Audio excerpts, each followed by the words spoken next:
2020년 8월 29일 토요 새벽 기도 신앙 고백하심으로 하나님 앞에 나아갑니다. 나는 전능하신 아버지 하나님 천지의 창조주를 믿습니다. 나는 그의 유일하신 아들 우리 주 예수 그리스도를 믿습니다. 그는 성령으로 잉태되어 동정녀 마리아에게서 나시고 본디오 빌라도에게 고난을 받아 십자가에 못 박혀 죽으시고 장사된 지 사흘 만에 죽은 자 가운데서 다시 살아나셨으며 하늘에 오르시어 전능하신 아버지 하나님 우편에 앉아 계시다가 거기로부터 살아있는 자와 죽은 자를 심판하러 오십니다. 나는 성령을 믿으며 거룩한 공교회와 성도의 교제와 죄를 용서받는 것과 몸의 부활과 영생을 믿습니다. 아멘. 찬송가 585장입니다.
오늘 우리가 이 새벽에 함께 볼 하나님의 말씀은 이사야 37장 21절에서 38절의 말씀까지입니다. 제가 받들어 봉독하겠습니다.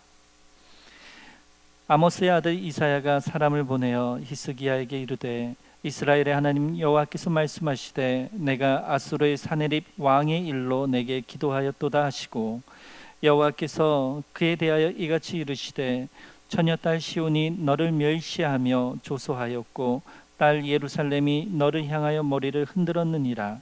내가 회방하여 능욕한 것은 누구에게냐? 내가 소리를 높이며 눈을 높이 들어 향한 것은 누구에게냐? 곧 이스라엘의 거룩하신 이에게니라. 내가 내 종을 통하여 주를 회방하여 이르기를 내가 나의 허다한 병거를 거느리고 산들의 꼭대기에 올라가며 레바논의 깊은 곳에 이르렀으니 높은 백향목과 아름다운 향나무를 베고 또 그 제일 높은 곳에 들어가 살찐 땅에 수풀에 이를 것이며 내가 우물을 파서 물을 마셨으니 내 발바닥으로 애굽의 모든 하수를 말리리라 하였도다. 내가 어찌하여 듣지 못하였느냐? 이 일들은 내가 태초부터 행한 바요 상고부터 정한 바로서 이제 내가 이루어 내가 견고한 성읍들을 헐어 돌 무더기가 되게 하였노라. 그러므로 그 주민들이 힘이 약하여 놀라며 수치를 당하여 들의 풀같이 푸른 나물같이 지붕의 풀같이 자라지 못한 곡초같이 되었느니라. 내 거처와 내 출입과 내가 나를 거슬러 분노함을 내가 아노라. 내가 나를 거슬러 분노함과 내 오만함이 내 귀에 들렸으므로 내가 갈고리로 내 코를 꿰며 재갈을 내 입에 물려 너를 오던 길로 돌아가게 하리라 하셨나이다. 왕이여 이것이 왕에게 징조가 되리니 올해는 스스로 난 것을 먹을 것이요 둘째 해에는 또 거기에서 난 것을 먹을 것이요 셋째 해에는 심고 거두며 포도나무를 심고 그 열매를 먹을 것이니이다. 유다 족속 중에 피하여 남은 자는 다시 아래로 뿌리를 받고 위로 열매를 맺으리니 이는 남은 자가 예루살렘에서 나오며 피하는 자가 시온산에서 나올 것임이라. 만군의 여호와의 열심히 이를 이루시리이다. 그러므로 여호와께서 아수르 왕에 대하여 이같이 이르시되 그가 이 성에 이르지 못하며 화살 하나도 이리로 쏘지 못하며 방패를 가지고 성에 가까이 오지도 못하며 흉벽을 쌓고 치지도 못할 것이요 그가 오던 길 곧 그 길로 돌아가고 이 성에 이르지 못하리라. 나 여호와의 말이니라. 대저 내가 나를 위하여 내 종 다윗을 위하여 이 성을 보호하며 구원하리라 하셨나이다 하니라. 여호와의 사자가 나가서 아수르 진중에서 18만 5천인을 쳤으므로 아침에 일찍 일어나 본즉 시체뿐이라. 이에 아수르의 사네빗 왕이 떠나 돌아가서 니느웨에 거주하더니 자기 신 니스록의 신전에서 경비할 때 그의 아들 아들람 멜렉과 사레셀이 그를 칼로 죽이고 아라랏 땅으로 도망하였으므로 그의 아들 에사라돈이 이어 왕이 되니라. 아멘. 강대국 아수르의 침략의 위협 속에서 히스기야 왕의 선택은 무엇이었습니까? 그가 선택한 것은 바로 유일한 방법, 기도하는 것이었습니다. 한 번은 회개하는 기도였습니다. 아수르 왕의 침략이 이스라엘 입장에서 그리고 히스기야 왕의 입장에서 굉장히 억울한 일일 수 있었지만 히스기야 왕은 이런 상황이 온 것에 대하여서 리더인 자기 자신을 하나님 앞에 드리며 자신의 죄를 들여다보고 회개하였습니다. 그리고 또 한 번의 기도는 하나님 앞에 구원해 달라고 하는 호소와 간구의 기도였습니다. 아수르 사네빗 왕은 이스라엘을 희롱하였을 뿐만 아니라 이스라엘이 믿고 있는 유일하신 하나님, 그 조물주 되신 하나님을 조롱하였습니다. 그리고 히스기야를 압박하며 협박하였습니다. 그러기에 히스기야의 기도는 우리가 성경의 말씀을 볼 때 정말 많이 나와 있지 않지만 생명을 드리는, 생명이 닿을 때까지 드리는 정말 온 힘을 짜내서 하나님 앞에 목숨 걸고 기도하는 기도였을 것입니다. 그런 기도에 하나님께서 응답하셨습니다. 오늘 본문을 통하여서 우리는 알 수 있는 사실이 있습니다. 하나님께서는 기도를 들으시는 분이시라는 것입니다. 하나님은 반드시 기도하는 것에 응답하시는 분이십니다. 하나님은 자녀의 기도를 듣고 자신의 역사에 그를 참여시키십니다. 하나님은 스스로 선악의 기준이 되시며 선을 이루시고 악을 심판하시기도 하지만 자녀의 기도를 통하여서 하나님께서는 역사하시는 분이십니다. 하나님께서는 히스기야와 같이 기도함으로 하나님의 동역자로 그의 자녀들이 서기를 원하십니다. 그러므로 우리는 지금의 환경에 실망치 않고 기도해야 합니다. 하나님께서는 다 듣고 계십니다. 하나님의 때와 방법으로 우리의 기도에 하나님께서는 반드시 응답하실 것입니다. 또한 오늘 말씀을 통해서 하나님께서는 그분의 자녀들의 보호자가 되심을 말씀해 주셨습니다. 정말 이 말씀이 우리에게 얼마나 위로와 얼마나 큰 힘이 되는지 모르겠습니다. 사네립의 조롱과 협박, 그것은 이스라엘과 히스기야 왕에게만 향한 것이 아니고 바로 하나님 자신에게 하는 것이라고 말씀하셨습니다. 하나님께서는 자신의 자녀들에 대한 멸시와 협박을 하나님 자신에 대한 모욕으로 받아들이셨습니다. 동시에 하나님께서는 35절의 말씀과 같이 자신의 자녀들을 구원함이 곧 자신을 위함이라 하셨습니다. 우리 사랑하는 성도 여러분, 이 말씀이 너무나 큰 위로가 되지 않습니까? 이 말씀이 너무나 우리에게 큰 기쁨을 이 새벽에 주지 않습니까? 자신의 자녀들을 구원함이 곧 하나님 자신을 위한 것이다. 사랑하는 성도 여러분, 우리는 잠시 절망할 수 있습니다. 잠시 좌절할 수 있습니다. 잠시 넘어질 수 있습니다. 잠시 누구도 우리를 도울 수 없을 것 같은 두려움에 빠질 수도 있습니다. 우리가 여태까지 가지고 쌓아왔던 모든 것이 한순간에 다 무너질 것 같은 두려움이 올 때도 있을 수 있습니다. 하지만 오늘 우리는 이 말씀을 보며 위로함을 얻을 수 있습니다. 하나님께서 우리의 보호자 되신다는 것입니다. 하나님께서 그런 우리를 이 땅의 삶 속에서 구원해 주시는 것이 곧 하나님 자신을 위한 일이라고 말씀하셨습니다. 마지막으로 하나님을 대적하는 자 어떻게 됩니까?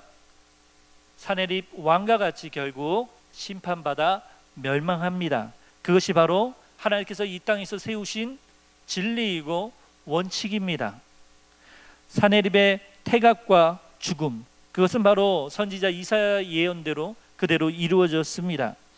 하나님의 사자가 아수르 군사 18만 5천 명을 단번에 죽였고 사네립은 아수르로 도망갔습니다. 그런데 아수르에 도착해서 자신이 당할 비극에 대해서는 알지 못했죠. 그의 아들들에 의해서 살해를 당하게 됩니다.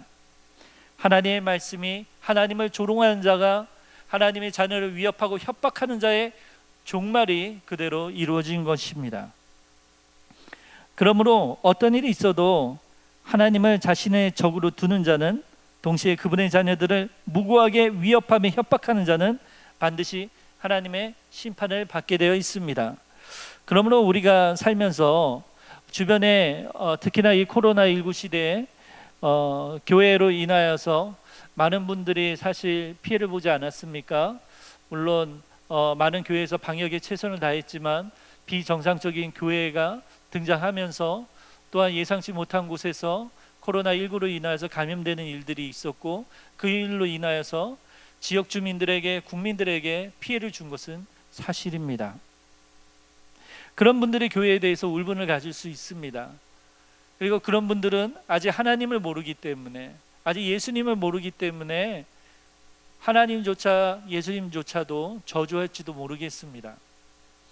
제가 우리 삼지구 식구들에게 문자를 보냈거든요. 전체적으로 축복의 문자를 한번 보냈습니다. 그랬더니 어느 한 분이 아무래도 전화번호가 바뀌었는지 모르겠지만 이 저주에 이제 답장을 보내셨어요. 나무 간세움 보살하면서 테테테 하면서 그런 문자를 보내셨습니다. 이제까지 제가 한 번도 받아보지 못한 문자였습니다. 이런 상황 속에서 우리가 그들을 하나님의 심판을 받아 멸망당할 것이다라고 저주해야겠습니까? 아니죠. 오늘 말씀과 같이 하나님을 대적하는 자는 반드시 심판받듯이 하나님을 저주하고 모욕하는 그런 아직 잘 알지 못하는 우리의 지역 주민들, 우리 주변의 지인들을 위해서 혹시나 그런 분들이 있다면 그런 분들을 위해서 기도해야겠습니다. 그분들이 하나님을 알 수 있도록, 그분들이 예수님을 알 수 있도록 기도해야겠습니다. 그리고 교회가 피해를 입힌 것에 대해서는 조용히 회복되어지기를 소망하며 또한 우리 자신들의 다시금 점검해 보아야겠습니다. 오늘 말씀을 마무리 짓고자 합니다. 사네립 왕 군사력만을 믿고 보이지 않는 하나님을 믿지 않는 자 결국 대적하였고 심판을 받았습니다. 반면에 그 위기와 절체절명의 순간에 하나님을 믿고 기도라는 방법을 선택한 히스기야 왕은 그 자신이 구원받았을 뿐만 아니라 이스라엘 민족 전체를 구원시키는 영웅이 되었습니다. 그러므로 우리는 기도해야 합니다. 사랑하는 성도 여러분, 우리 자신을 위해서만 기도하는 것이 아니라 내 가족, 내 자녀, 내 이웃, 내 민족을 위해서, 열방을 위해서, 하나님의 자녀들을 위해서 오늘도 깨어서 기도해야겠습니다. 하나님을 잘 알지 못하는 자들이 하나님께로 돌아올 수 있도록, 예수 그리스도 십자가 앞에 돌아올 수 있도록 그분들을 위하여 중보하며 기도해야겠습니다. 또한 이번 기회에 우리 교회의 모습들을 되돌아보며 점검해보며 회개할 것은 회개하며 다시금 교회를 세워나가도록 회복의 기도를 해야 할 것입니다. 기도하겠습니다. 하나님 아버지, 오늘 히스기야 왕의 기도라고 하는 하나님의 방법을 선택한 자의 축복을 보았습니다. 하나님께서 복을 주시어 그를 구원하여 주셨고 그 민족을 살려주셨습니다. 하나님, 우리 사랑하는 모든 성도님들이 오늘 이 새벽의 말씀을 통하여서 응답하신 하나님을 믿고 의지하며 소망을 가지며 구원하시는 것이 곧 자신을 위한 것이라고 말씀하셨던 그 하나님을 기억하며 오늘도 어떤 순간과 어떤 환경 속에서도 소망을 갖기 원합니다. 기뻐하며 감사하며 사는 하루가 되어지기 원합니다. 또한 혹시나 모를 하나님을 몰라 하나님을 모욕하고 저주하는 자를 위하여 기도함으로 그가 하나님께 돌아올 수 있도록 사랑으로 권면할 수 있는 우리 모두가 되어지기를 소원합니다. 이 모든 말씀 예수 그리스도의 이름으로 기도합니다. 아멘. 주기도문으로 예배를 마칩니다. 하늘에 계신 우리 아버지, 아버지의 이름을 거룩하게 하시며 아버지의 나라가 오게 하시며 아버지의 뜻이 하늘에서와 같이 땅에서도 이루어지게 하소서. 오늘 우리에게 일용할 양식을 주시고 우리가 우리에게 잘못한 사람을 용서하여 준 것 같이 우리 죄를 용서하여 주시고 우리를 시험에 빠지지 않게 하시고 악에서 구하소서. 나라와 권능과 영광이 영원히 아버지의 것입니다. 아멘.